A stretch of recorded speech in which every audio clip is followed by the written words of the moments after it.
Are you satisfied with your understanding of sustainability? If you are not, imagine a journey together, a pluralistic one, with academia, innovators, startups, NGOs, all looking for solutions to the greatest challenge of our time. My name is Samuele Tini, and this is the Sustainability Journey. Welcome to another episode. And today, let me introduce our guest, Dr. Venera Anderson. She's a global strategy advisor, a published author on sustainability and climate issues, and she's also a member of Harvard Business Review Advisory Council. She creates and implements innovative solutions that address the world's most pressing problems, such as climate change, economic development, and humanitarian challenges. Dr. Anderson primarily focuses on international projects in clean energy, tech sector, and proprietary analytical research. I am so thrilled to have you here, Venera. Thank you so much for joining us today in the podcast. Thank you for welcoming me to your podcast, Samuel. Happy New Year to you and your listeners. I really look forward to our discussion today. Venera, thank you so much. You are an author. You are a recognized expert on sustainability worldwide. But before, as usual, we want to know, what is your sustainability journey? What motivated you to pursue a career in sustainability and climate issues? Samuel, it's been quite a journey. I'm sure you know a very famous quote by Ralph Waldo Emerson: "Do not go where the path may lead. Go instead where there is no path and leave a trail." Reflecting on my life right now, it seems that my sustainability journey thus far has followed Emerson's advice. However, at the beginning of my career, this quote did not coincide with my then life plans. In college, I always had a very clear and conventional vision of my future. Therefore, after graduation, I began my investment banking career on Wall Street at Solomon Smith Barney's Financial Institutions Group, where I obtained transactional experience in various financial advisory assignments, such as mergers, acquisitions, fairness opinions, minority stake sales, and auction rate preferred offerings. I also analyzed strategic issues for global asset managers and insurers. Later, I coordinated and led global structured note sales management, product, and processing trading for associates in 11 offices of Bank of America's International Private Bank. I also had a stint at Goldman Sachs Equity Capital Markets Group, working closely with public and private companies, governments, and financial sponsors to originate, structure, and execute equity and equity-linked financings, including IPOs, follow-on offerings, and convertible debt offerings. However, during my time at Harvard Business School, I also got fascinated with global issues such as poverty, climate change, and international relations. So besides my MBA coursework, I also completed an independent research study on poverty in transitional economies, and also started a doctorate in economic theory at another university in Eurasia. So before graduation, I was considering many careers with the most global impact, feeling that the world was about to change. Based on my analysis and intuition, I was sure that financial and non-financial issues related to society, environment will be crucial for the sustainability of businesses, economic, social systems, and the well-being of our planet. And mind you that this was 8 years before the UN adopted Sustainable Development Goals, and before sustainability emerged as a viable career choice. So after graduation, to create a global impact, I decided to continue with my doctorate program and also return to Wall Street, joining Credit Suisse's Global Power and Renewables Group, which at the time was considered the best global investment banking group focused on renewable energy. So eventually I decided, like Emerson said, not to go where the path may lead. Instead, I chose to carve out my unique path in sustainability as a career portfolio, focused on developing and implementing solutions for global issues, as climate change, economic development, and humanitarian challenges, since I'm most passionate about the following SDG goals. Number 1, no poverty. Number 7, affordable and clean energy. Number 13, climate action. And number 17, partnership for the goals. So therefore, I have carved out my path in sustainability, which is most aligned with my interests and values and beneficial for my clients. So quoting legendary Diana Ross, every step of my journey has been necessary and perfect and complete. Fantastic. I mean, Venera, every time talking with change makers that come to this podcast like you, I am humbled to see your achievement and your work and your career. And you're also an example for me. And I want to point out something that you say, portfolio career. We listen, there are articles and discussion, books, and it's something that's also on this side I'm trying to work and create. So can you define a bit what is portfolio career? Sure, the portfolio career or portfolio life strategies have been widely introduced and discussed over the recent years. So, according to Mitra Kalita's article, I believe it was in a Time magazine in 2022, Why the Career of the Future Needs a Portfolio Approach, mentioned that during the recent years, there has been a surge in portfolio careers due to the factors such as growth of hybrid remote opportunities, a sense of existentialism confronting workers during the pandemic, also dissatisfaction with corporate jobs and pay. And to that end, I highly recommend reading the books by April Rini, Flux, Eight Superpowers for Thriving in Constant Change, and Christina Wallace's Portfolio Life on this subject. Most importantly, as Wallace says, that nowadays the old career book doesn't work anymore. The rise of the portfolio career is a direct result of trying to survive and thrive in this incredibly challenging and rapidly changing world. And let me tell you a fun fact. I didn't know that, but while reading Wallace's book, that Albert Einstein apparently followed this strategy early in his career by working in a so-called dual Swiss patent office so he could support his growing physics research. It is so important, and I want to appreciate your discussion because it really makes so shed light of the many lives of us that are working and creating and building up a career, a diverse career, and as you say, a portfolio career. And now I want to go back a bit to your work. You are an advisor. We have listened to your career working from the Wall Street, and now you are advising businesses, startup, established company, and not for profit. So I would like to, if you can share some impact project that they shed light a bit on how you foster sustainability, especially in the two areas, no, the private sector and the public sector. Absolutely, I will be happy to. Since we don't have too much time, instead of describing my big Wall Street deals, I will focus more on impact projects for startups and nonprofits. In my sustainability journey, two main priorities of my career portfolio have been as follows. First is getting a diverse global experience, since countries, their private and public sectors, address climate change, economic, and humanitarian challenges from different angles. That is why I chose living and working on projects on three continents, North America, Europe, and Asia. My second priority has been obtaining a practical knowledge in engaging and obtaining buy-in from diverse stakeholders, which is a vital sustainability goal. And as we witness nowadays, the age of the stakeholder is also getting relevance as the age of a shareholder, as a political and societal shifts and climate change negate previous years of relative prosperity worldwide. So throughout my projects in private and public sectors, I got such stakeholder experiences not only working with CEOs, investors, or lenders, but also working directly with local communities, frequently communicating with them in their local languages. So let me just focus on some of the impact projects in the private sector and then touch upon the public one. Can I go with that? Fantastic. And don't worry about the time because it's such an important topic. And I'm sure the Okay. audience, really wants to understand and discuss this. Sure. So in the private sector, I enjoy working with startups or established international companies in clean energy tech sectors, which maintain this entrepreneurial spirit, since meeting people with boundless energy and passion for change never gets old. For example, while focusing on SDG goals number 7 and 13, which is affordable clean energy climate action, I especially remember my early project on advising a solar energy startup in California, where I consulted CEO and equity partners in coordination of strategic decisions and investor relationships. I secured eligible lender commitment letters from Global Investment Bank for U.S. Department of Energy 1705 loan guarantee programs application and power purchase agreement submission. I also performed due diligence on solar model manufacturings, among other tasks. And now I'm astonished to witness the speed of energy transition in the state.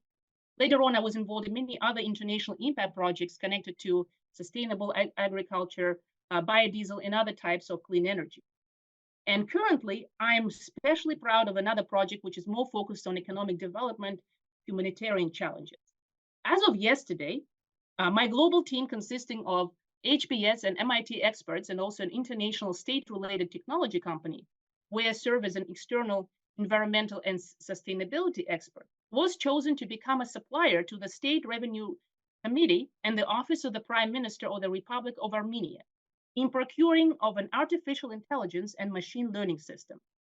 The Republic of Armenia has recently received financing from the World Bank towards the cost of the fourth public sector modernization project and intends to apply a part of the system, part of the proceeds towards the system. So this project's impact is twofold. First, by using this system, the country intends to achieve its sustainable development goals. For example, Armenian government will be able to analyze big data, taxpayer records, enabling it to fight corruption and make better economic decisions. And as a result, the country will be more successful in fighting poverty and growing its economy. And second, the buildup of the system itself must be sustainable. An entire value chain, team design, internal processes, carbon footprint, etc.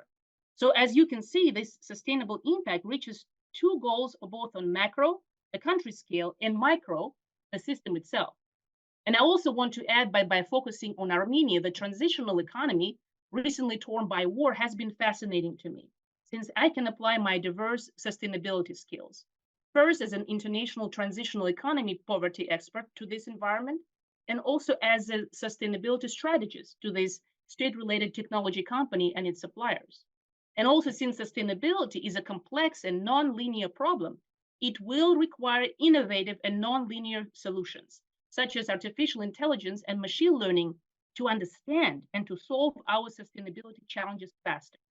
So I am really passionate to learn more about the realization of this technology's potential for the sustainable value creation, not only as applicable to Armenia, but also to other cases.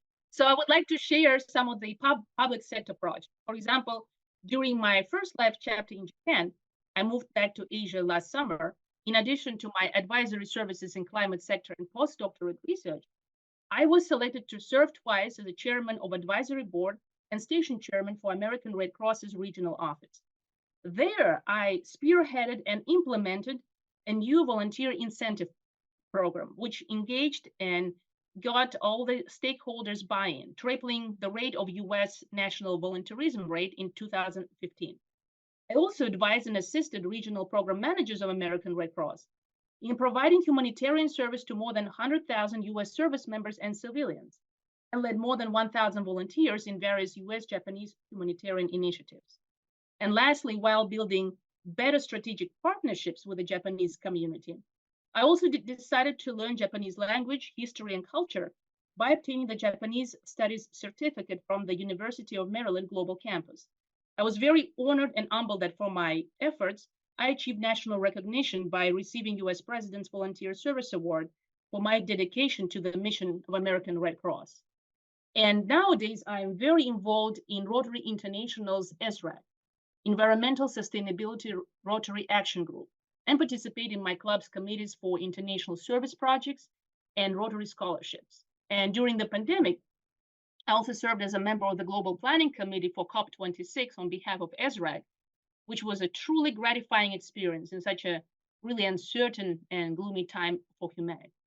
Fantastic. And I really liked the two-way, how you can span from the private sector, the public sector, the not-for-profit, and sometimes it's often they are often pit one together on the other, working in silos, or sometimes there is like for-profit on one side, there is a bit of also of mistrust. But now I can see how all together, and especially your career spans in all the life, you can put your competences and work and skills working and putting an holistic perspective on this part. And it's really an important way. And of course, you said you have a portfolio career and you are also capable of moving, and you are an expert, especially in the transition, in the energy transition. And this has been recognized worldwide. I mean, you are one of the top hydrogen global thought leader. So I want to understand a bit more on that, is because if I want to ask if you can shed a bit of light on the challenges and opportunity in scaling this green hydrogen globally. Sure, Samuel, before I talk about these issues, I want to emphasize to the listeners that a just or an equitable energy transition is a main topic that I currently focus on in my sustainability research.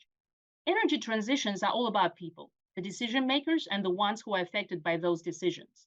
And a just transition approach ensures that affected people are considered by those making decisions.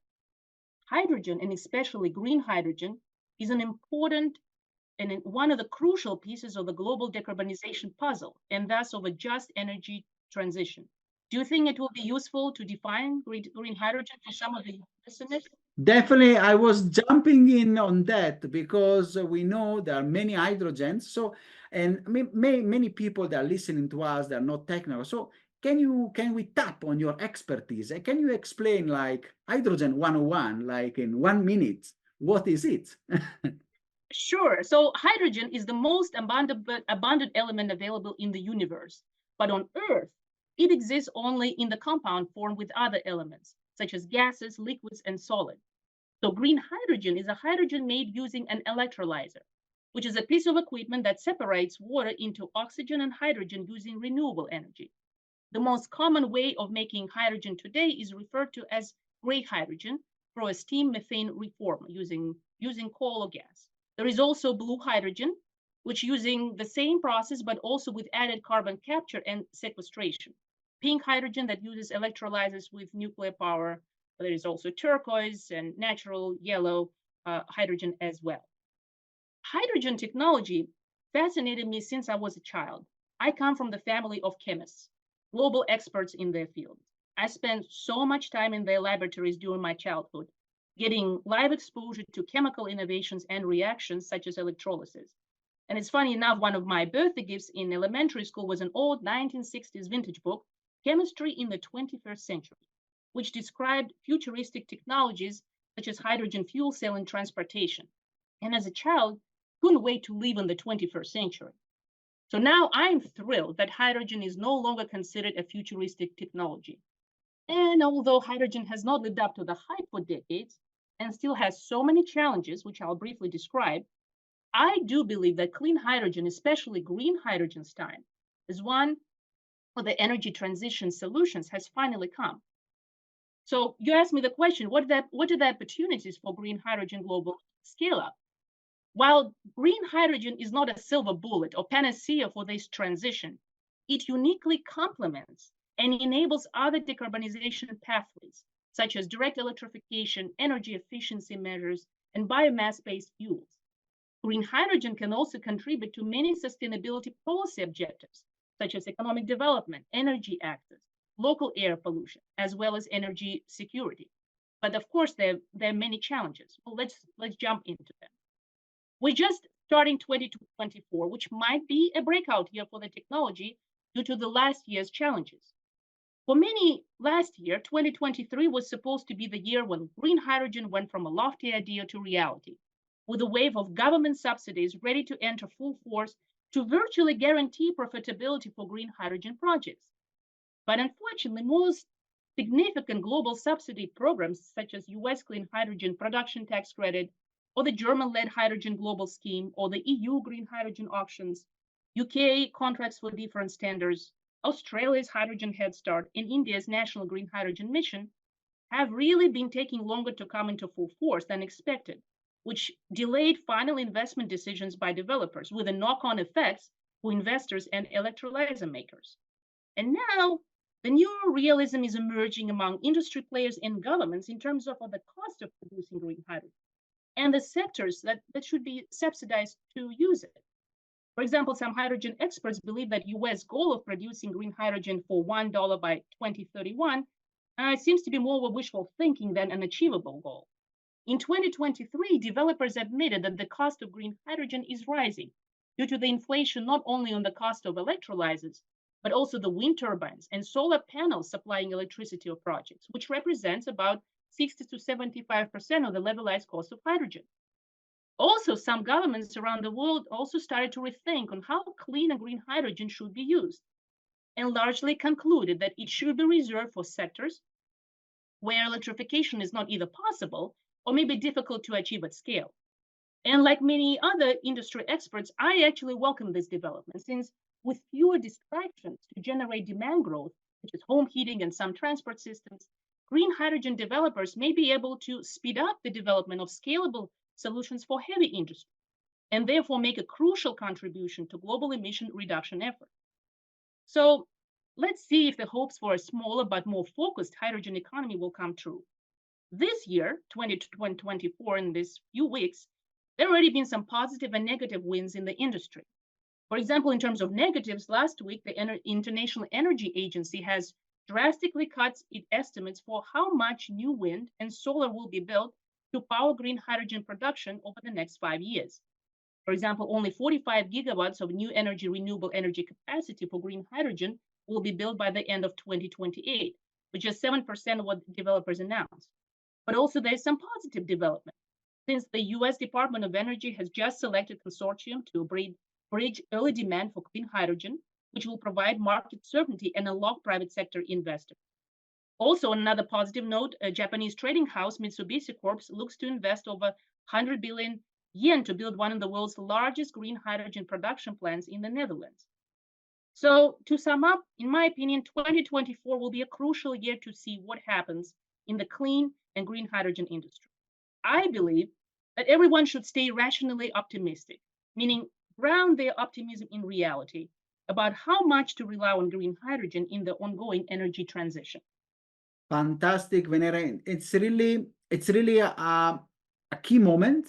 I mean, there have been many reports saying that, if we can subsidize and reduce, I read 3 years ago by the University of Leeds and others. So if you can subsidize, then you can scale up the technology.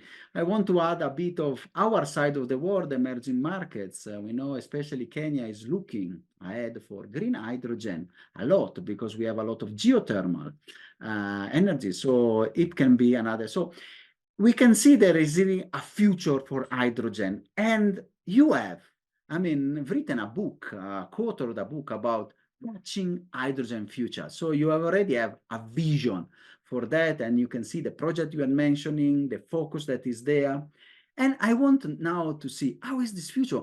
Can you talk about your chapter, the book mission, how we can touch this future of hydrogen?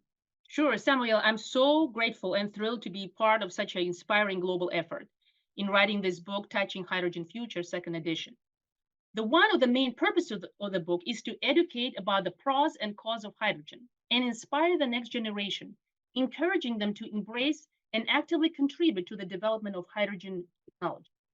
So Touching Hydrogen Future presents a series of short stories which describe a hypothetical future based on present-day research in countries where hydrogen is the norm. And while the book caters to primarily to energy professionals and students with interest in energy and sustainability, it is freely accessible to readers from all backgrounds.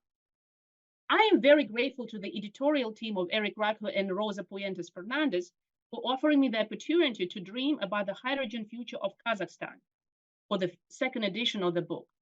My short story, Kazakhstan 2049, Hydrogen Silk Road and Hubs, is based on the present-day research, actually some of it my own, and a childhood camel trekking memory in that country. This memory extends into the future caravan experience in Kazakhstan in September 2049.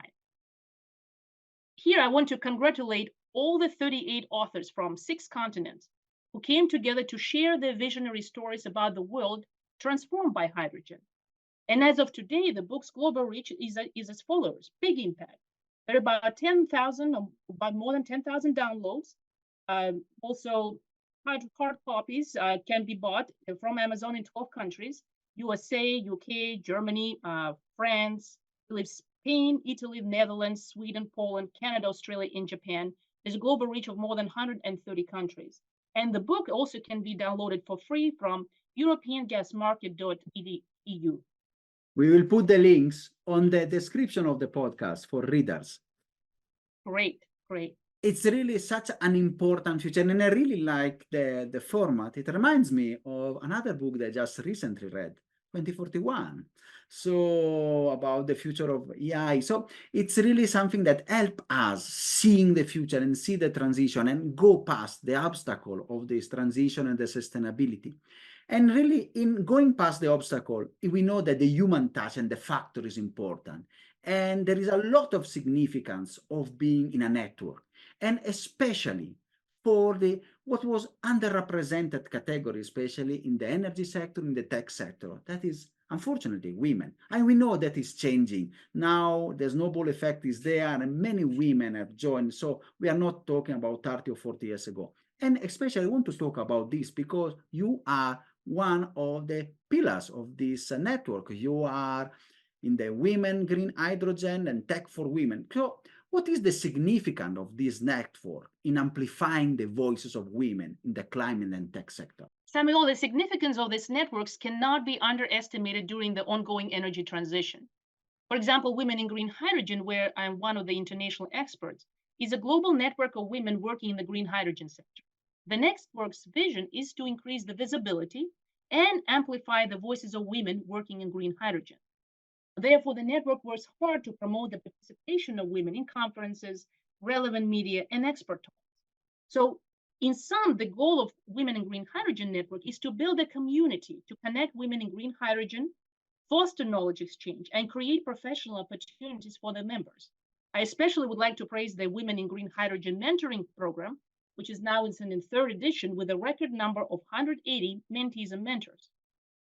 Also, women who are keen about investing in the professional growth in the technology sector should look into the Tech Hub for Women, which is a collaborative hub for the advancement of women in the sector. I'm honored to be a speaker and a contributor to this platform, which holds dynamic Tech Hub for Women yearly conferences in New York and San Diego, and now branching out to London. It provides webinar series, podcasts, and workshops.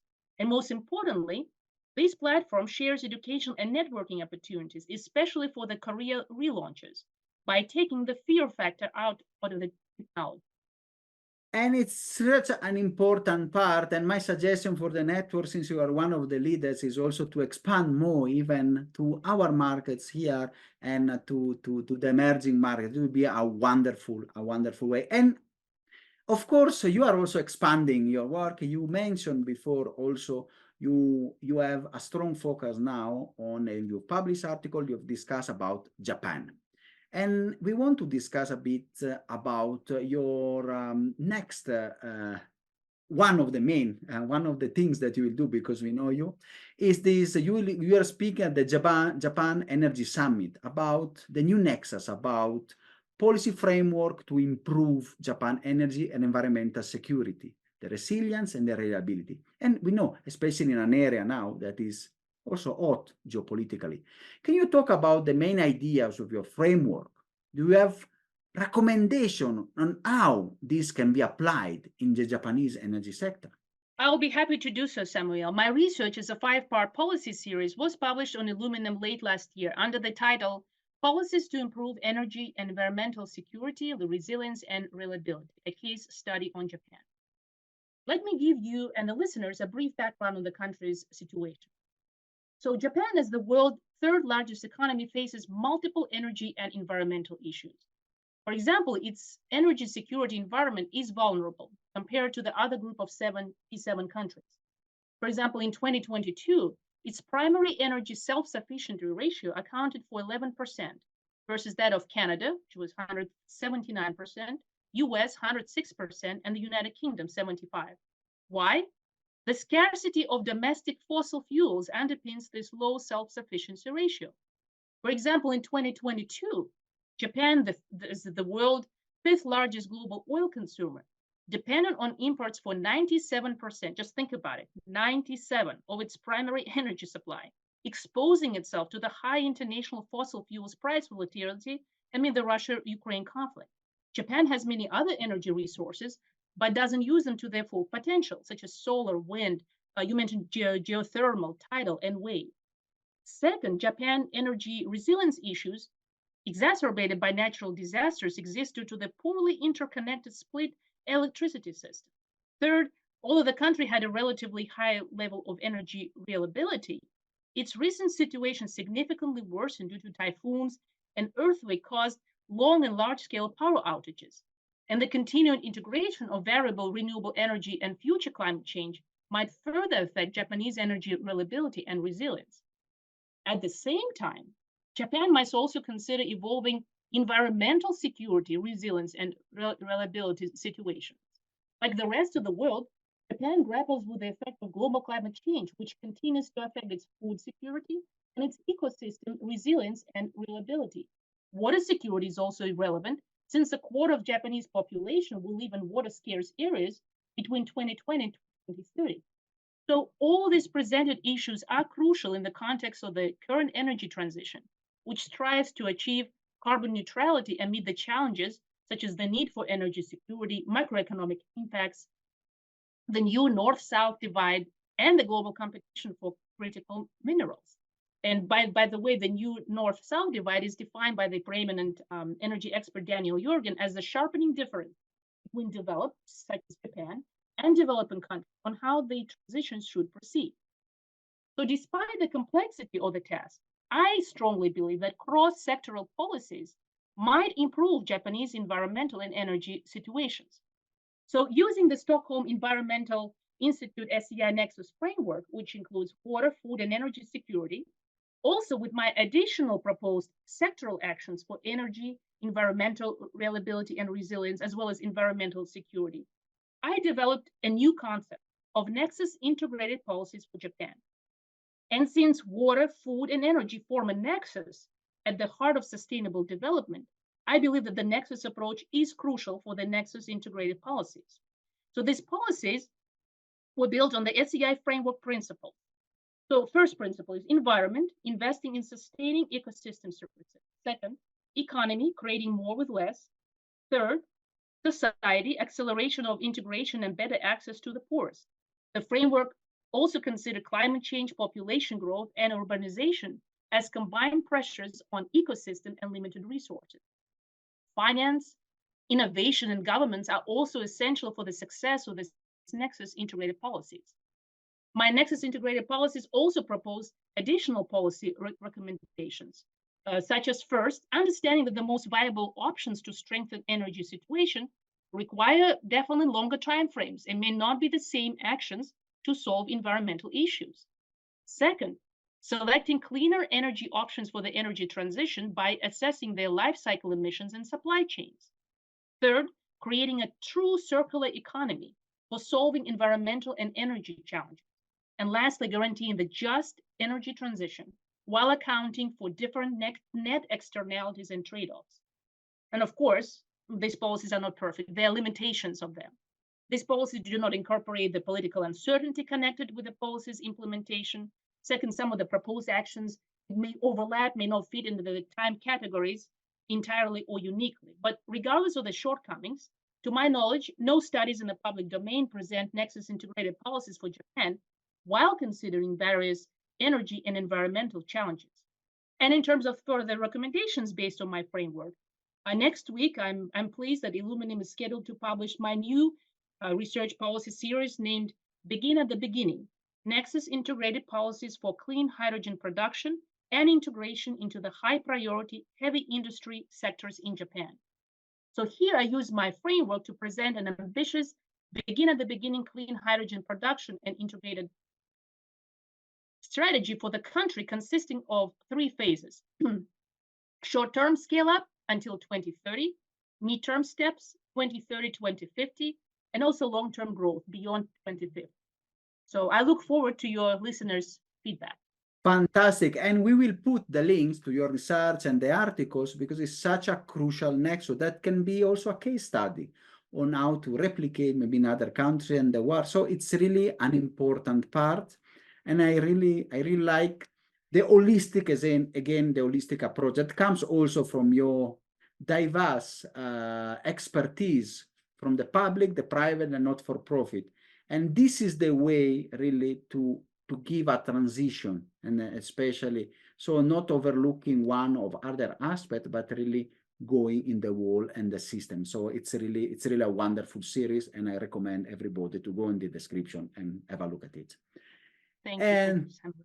And I mean, Venera, you are, a wonderful expert. You have, achieved so much, and I'm sure 24 and more, 24, they say the year of the dragon. It will be a good year or something. So you will do even more, and you will be, at the forefront of the sustainability work.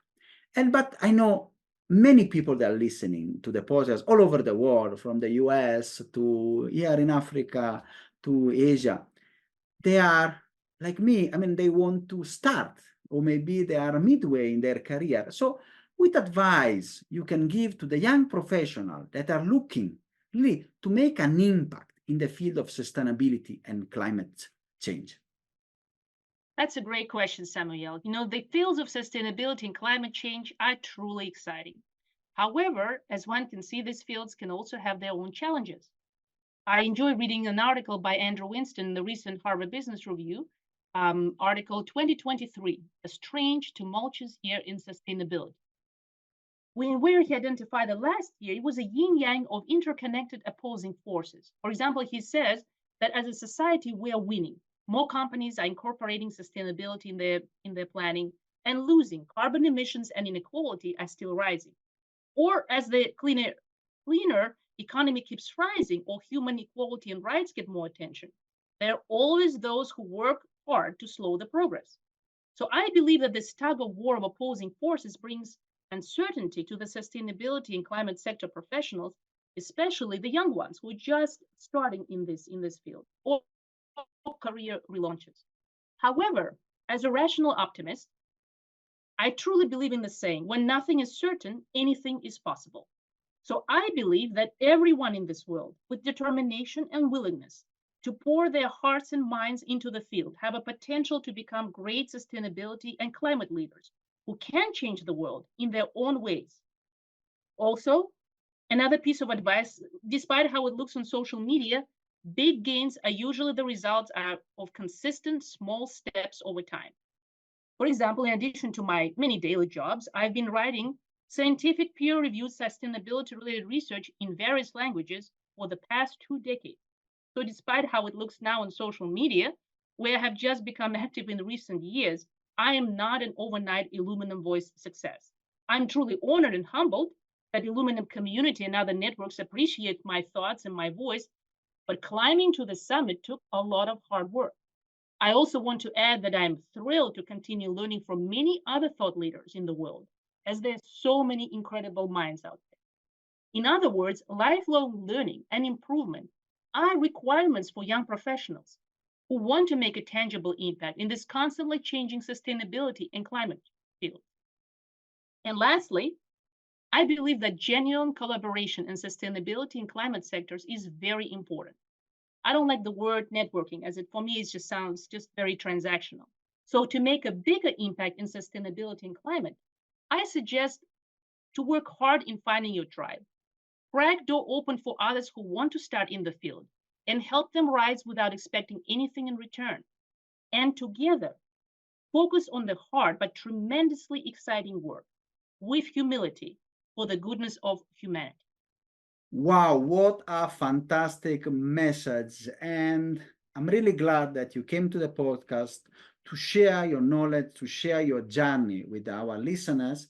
Then they can be inspired and really walk, the way you have done, and really become and give their contribution to this sustainability journey that is so crucial and so important for the future of our planet, for the future also of our species, and not only ours, but for all species in the planet. So thank you so much, Venera. It has been a pleasure and honor hosting you in the podcast. It's been wonderful to discuss all these different issues in my journey with you, Samuel. And for the listeners, you're welcome to reach out to me via Illuminum, via my LinkedIn.